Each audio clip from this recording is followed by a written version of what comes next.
नमस्कार साथियों, क्या ऐसा नहीं लगता कि अरविंद केजरीवाल को और आम आदमी पार्टी को राजनीति का शिकार बनाया जा रहा है? क्या ऐसा नहीं लगता है कि आम आदमी पार्टी और उसके नेता मोदी जी और उनके टीम के लिए खतरा बन चुके हैं? जी साथियों, मैं इस पे आज विस्तार से आपसे चर्चा करूंगा। आप सोचिए कि तथाकथित शराब घोटाले के तहत अरविंद केजरीवाल जी को गिरफ्तार कर लिया जाता है। 4 लोगों की गवाही पर एक टिकी हुई है पूरी केस, और वह भी गवाही ऐसी है कि चारों के चारों जो गवाह हैं वो या तो भारतीय जनता पार्टी को चंदा दिए हुए हैं, चाहे उनके गठबंधन से चुनाव लड़ रहे हैं, चाहे कुछ और। एक उसमें अधिकारी है जो अपनी नौकरी बचाने के लिए 3, 4, 5 स्टेटमेंट में तो कुछ नहीं बोलता है, लेकिन 6, 7वें स्टेटमेंट में कहता है कि मैं जाता था और मैं देखता था कि वहां पर कुछ होता था, लेकिन वो भी उसको पता नहीं कि क्या हुआ क्या नहीं हुआ। अब सवाल उठता है कि साजिशन कैसे गिरफ्तार किया गया है। आप सोचिए कि मगुंटा रेड्डी जो है, मगुंटा श्रीनिवास रेड्डी और उनके बेटे, ये दोनों मिलकर 7 स्टेटमेंट देते हैं और 7 स्टेटमेंट में एक बार भी अरविंद केजरीवाल का नाम नहीं आता है। और 8वें और 10वें स्टेटमेंट में जैसे ही अरविंद केजरीवाल से कहते कि हाँ हम उनको जानते हैं, उनसे मिले थे, उनको बेल दे दिया जाता है और वो जाके एनडीए गठबंधन के तहत चुनाव लड़ लेते हैं आंध्र प्रदेश से, टीडीपी से, और प्रचार भी कर रहे हैं। मोदी जी का भी फोटो लगा रहे हैं और स्वयं भी प्रचार कर रहे हैं। और एक शरद चंद्र रेड्डी जो है, अरविंदो फर्मा के मालिक, वो 55 करोड़ रुपया भारतीय जनता पार्टी को देता है। और आप सोचिए कि अरविंद केजरीवाल, मनीष सिसोदिया तो 1 साल से ज्यादा समय हो गया जेल में रहते हुए, और पिछले 21 मार्च से अरविंद केजरीवाल को भी कस्टडी में डाल दिया गया। कल कोर्ट का एक फैसला आया जिसमें असंवैधानिक गिरफ्तारी के ऊपर अरविंद केजरीवाल के वकील ने मुकदमा दायर किया है।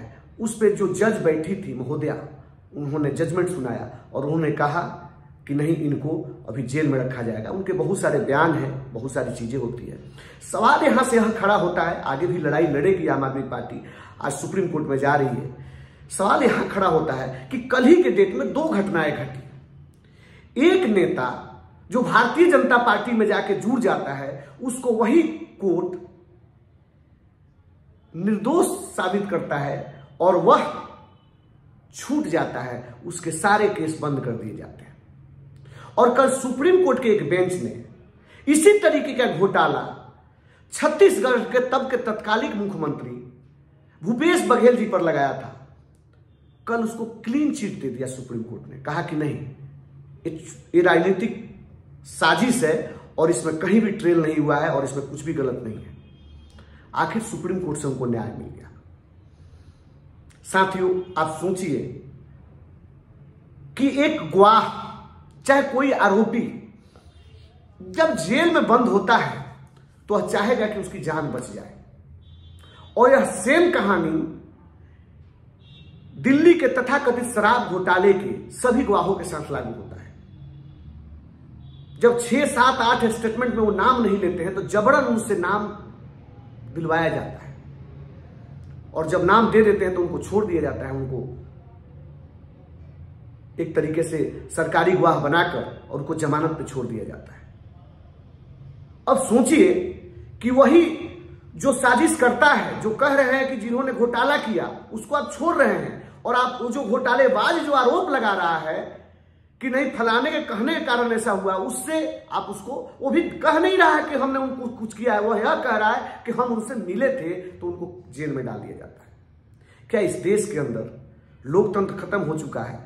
क्या यहां जो सत्ता के साथ बगावत करेगा, जो सत्ता के साथ लड़ेगा, उसको जेल में डाल दिया जाएगा? जो बेबाकी से जनता को अपनी बातें समझा पाता हो, जब जो जनता के हित में बात करता हो, क्या उसके बातों के ऊपर लगाम लगा दिया जाएगा? क्या उसको जेल में डाल दिया जाएगा? यह तो नेताओं की सिर्फ बात नहीं है। मैं आज देख रहा था छोटे छोटे यूट्यूबर जो जिनकी फैन फॉलोइंग पूरे देश में 1-1, 2-2, 3-3 मिलियन तक उनका यूट्यूब का रीच हो गया है, जनता तक अपनी बातें बाखूबी से सरकार की कमियों को गिनाते हैं, उन सबको धीरे धीरे या तो मेल करके बैन किया जा रहा है, नहीं तो उनके चैनल को ही रिमूव किया जा रहा है। यह कैसा लोकतंत्र है?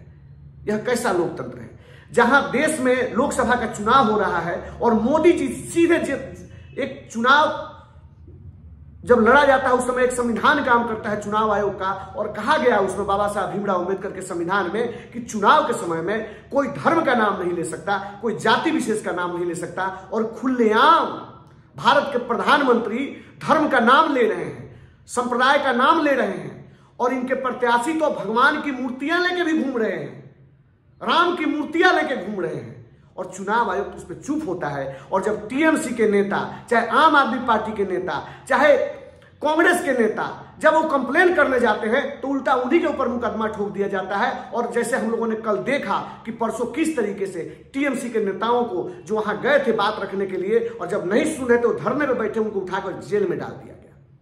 क्या यही लोकतंत्र है? क्या यही फेयर चुनाव है? क्या यही बराबरी का चुनाव है जहां एक पार्टी खुलेआम नियमों का उल्लंघन कर रही है और उसके ऊपर ना तो कोई चुनाव आयोग का कार्रवाई होता है और ना मीडिया में उस पर चर्चा होती है, और दूसरे तरफ विपक्ष को हर वक्त लज्जित करने का एक एक षड्यंत्र रचा जाता है और विपक्ष को ही दोषी ठहराया जाता है।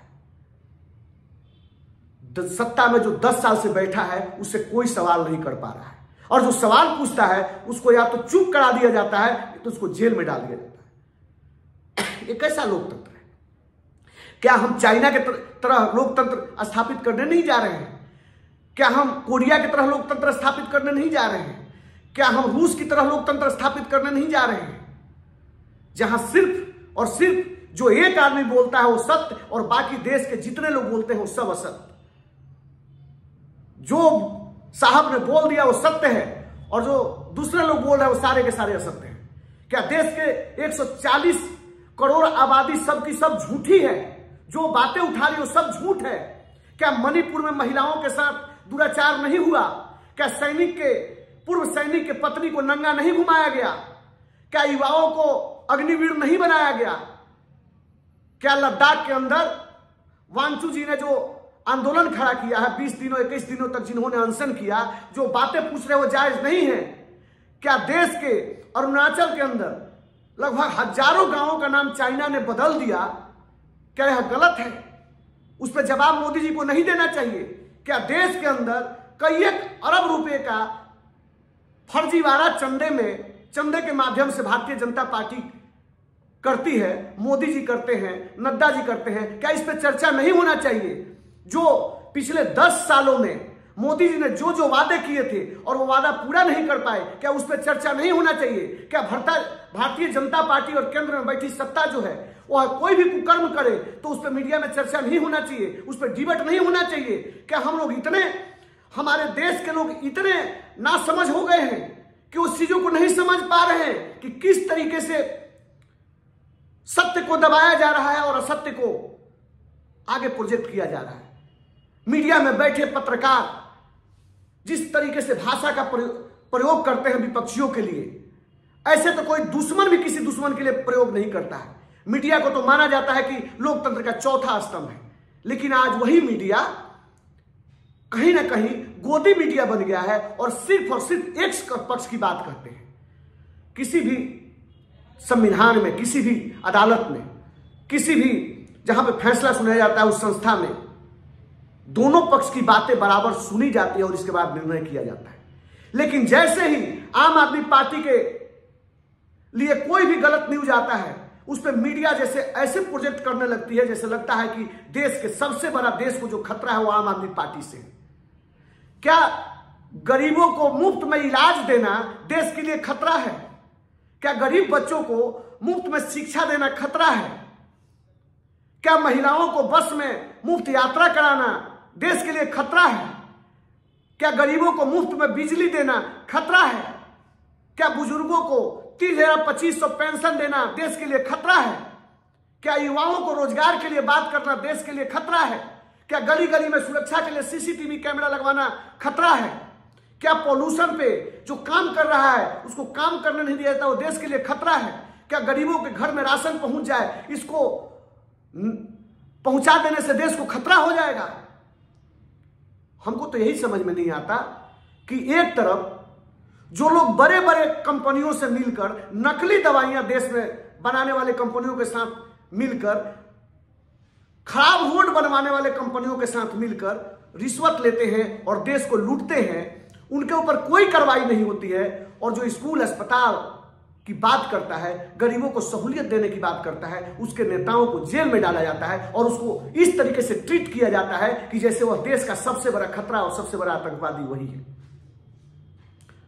साथियों, देश में जहां जहां भी भारतीय जनता पार्टी की सरकारें हैं, जिस जिस राज्यों में, आरटीआई लगाकर पता कर लीजिए, चाहे आप गूगल पे सर्च करिए, आरटीआई के बहुत सारे रिपोर्ट आपको मिल जाएंगे कि देश में जहां भारतीय जनता पार्टी की सरकारें रही है, उन्होंने सरकारी स्कूलों को बंद कराने का काम किया है, उन्होंने सरकारी अस्पतालों को बंद कराने का काम किया है। वहां डॉक्टर ही नहीं भेजते, अस्पताल खुल गया है, डॉक्टर नहीं है।